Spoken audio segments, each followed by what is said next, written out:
পূজারিনী আর মহারাজের জুটি যে জমে হিট তার বলার অপেক্ষা রাখে না।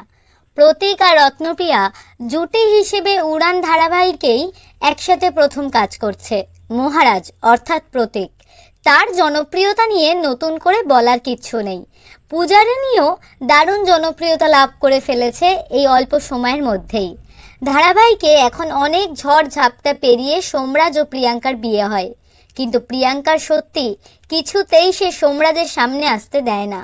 মহারাজ এবং পূজারিনীর সাথে প্রিয়াঙ্কা ভালো ব্যবহার করলেও মনে মনে ওদের শত্রু হিসেবেই মনে করে প্রিয়াঙ্কা।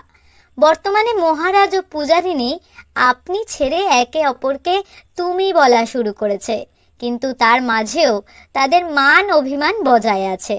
মহারাজ প্রিয়াঙ্কার সত্যি জেনেও কেন কারোর সামনে কিছু বলল না। তার সাথেও আরও নানান কারণ নিয়ে তাদের দুজনের মধ্যে এখন মান অভিমানের পর্ব চলছে।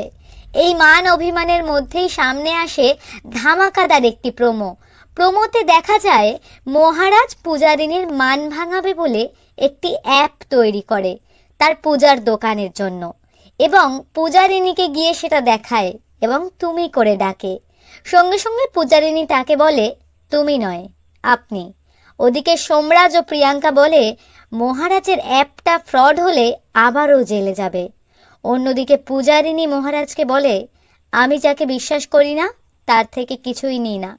পাল্টা জবাবে মহারাজ বলে মহারাজ জানে সম্পর্কের মোড় কিভাবে ঘোরাতে হয়। মহারাজ কি পারবে পূজারিনীর মন গলাতে? জানতে হলে দেখতে থাকুন উড়ান ধারাবাহিক।